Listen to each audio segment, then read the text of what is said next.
Saarte Hääl, saarlaste päevaleht.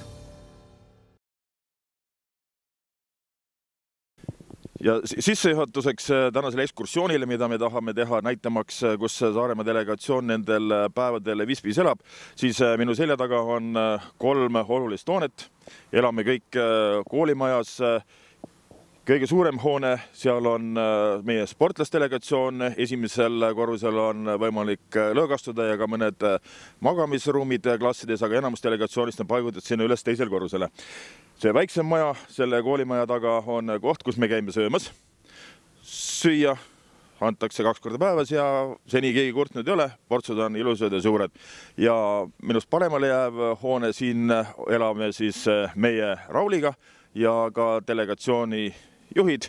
Meie jaoks oluline internet on selles majas olemas ja magamisvõimalused on ka okei, nii et usun, et keegi selle nädala jooksul siin oma elamistingimustele ei kurda. Aga lähme vaatame, mida me seal majas sees näeme.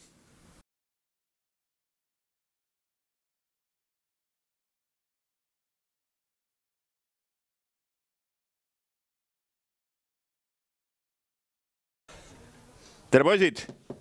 Tere! Korra vaatame, mis te siin teete. Jõuluvana. Jaa, et lõõgastute. Valistame ringi grupi neljaks. Kordan majas ilusasti, pesu kuivab. Midagi noopen tiini korda, maja saame. Siike nalja. Arvutiga suhtlete nagu hommikust õhtuni, on ju? Teeme praegu grupisõidu ringi, et trennis saaks minna sõitma. No ühesõnaga töiselt, tublid, on ju? Ja vaatan, et kui kellelgi läheb tuju ära või liiga närvistate, trummi ka lüüa. Kitarid ka vaata. Kitarid ka, vaat nii. Nook lubas selle komme selja panna ja tagavararattad läheb ka tema selja peale. Läheme edasi, vaatame, mida meile see koolimaja siis lõõgastuseks pakub. Ja näete, võrkpallurid siin toimetavad. Millega tegeled? Suhtlen kodustega. Loomulikult, naisele tuleb aru anda, mis toimub. Kogu aeg peab olema ülejääne. Et põhimõtteliselt spordiväliselt on, mida teha. Siin on koridor, siin ilusasti sportlased saavad oma toimetamised ära teha. Ja neid kabiine tundub, et jagub. Ja millega pärast satume jälle võrkpallurite peale. Tere, Asko! Tere! Mida toimetate? Niisama suhtlete kodustega? Ei suhtle. Viktoriini küsimused on hetkel käsil. Viktoriin on tulemas. Kuna mängijatel on vaba päev, siis tuleb mind aega sisustama hakata. Aa. Ja Viktoriini küsimus on siis, ühe võite meile öelda? Me ei saa ju avalikustada, et pärast kõik vastavad ära. Ja, sa lubisid välja jälle. Ja, aga okei, tubli, et põhimõtteliselt on, mida vabal ajal teha. Ikka. Ja üks asi, mida kindlasti soovime teile veel näidata. Rootslased on väga külalislahked, saarlased võeti hästi vastu, aga esimesel ööl oli kohe väikene probleem, et kõigil olid tekid pisut õhukesed. Rootslased kiiresti sellele reageerisid ja kes tundis, et tal on külm, siis oli võimalus endale selline teksid soetada ja kriisiabikeskuses toodi hästi palju selliseid pappkaste, kus need tekid olid sees ja nüüd saarlased enam külma üle öösel magades ei kurda.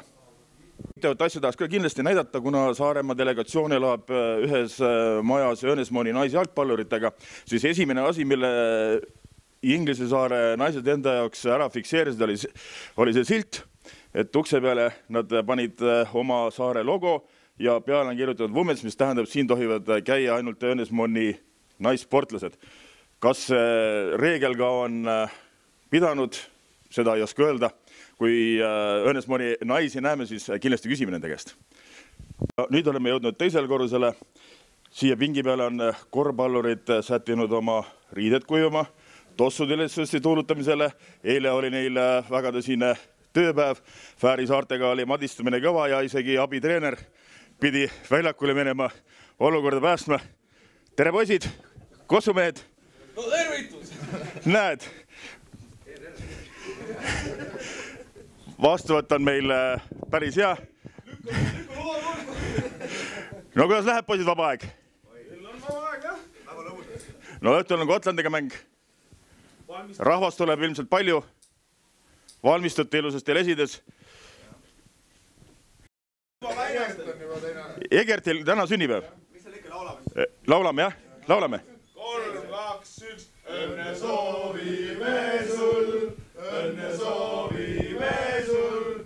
Palju õnne, kallis Jegel, õnne soovime sul.